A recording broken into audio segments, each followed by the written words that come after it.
Good morning. Welcome to today's Morning Moxie with Larisa. On my channel, I like to talk about bite-sized pieces of inspiration and motivation for women on the move. I share tips and strategies about best practices for business, leadership, and personal development. So if you haven't already done so, I invite you to subscribe to my channel. Today's topic is staying the course during launch. Now that is pretty huge, I know. So let's jump right in. I'm sure you probably already know that starting a business is not for the faint of heart.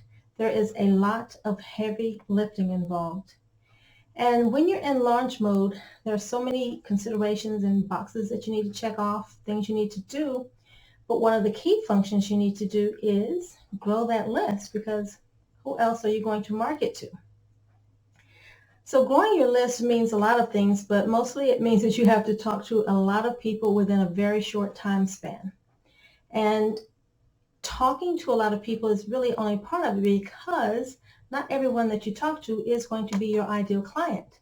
So when I am still in sales, but say when I was taking sales training, the saying is that, we all know 250 people. And we probably know more than that these days, right, with social media. But again, not everyone is going to be a good fit for what you are offering.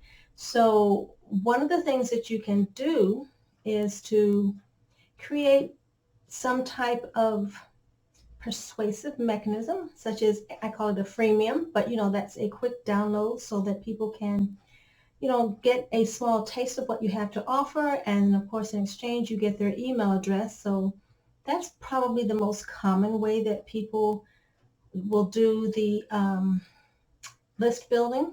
But one of the other things, you can do what I just say, a free download, a mini course, or maybe an introductory workshop. So those are some of the ways that you can get more people to give up their name and email address. On the other hand, not depending, but really your tribe will find you and they will resonate with your message. So chances are they will self-select and raise their hand and give you, as I call it, the golden key and opt in sooner rather than later. So obviously that is the icing on the cake. So once you find those people, yay, right? And so the other part of launching is, again, I said you have to be out and about. You have to meet, whether that's live or virtually. And it's a challenge to not find yourself discouraged, if you will, because once you start paying attention to what other people are doing, you start to wonder, is my offer, product, or service, is it good enough? Because you look at, maybe it seems like they have brighter colors, more persuasive language, or better social media, whatever the case may be. You kind of start to wonder. So I'm just going to suggest that you put your blinders on and not let yourself get distracted by what other people are doing. Competition is good, because that means that there is a need for what you're offering, but no one's going to do it exactly the same way you are. This is your secret sauce. So I'm suggesting that you go on with your spicy self, right?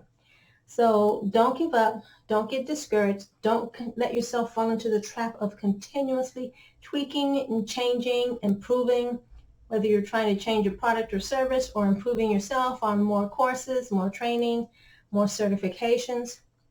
You must begin and know that you do have the right stuff to offer, and that you should feel confident about what you are working on. So it's a little bit tough.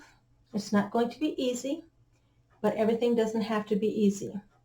Anything that you are finding value in is worth working for. So this has been today's Morning Moxie. And again, I want to invite you to subscribe if you haven't done so already. I hope you have found this information useful, and I will see you on the next video. Cheers.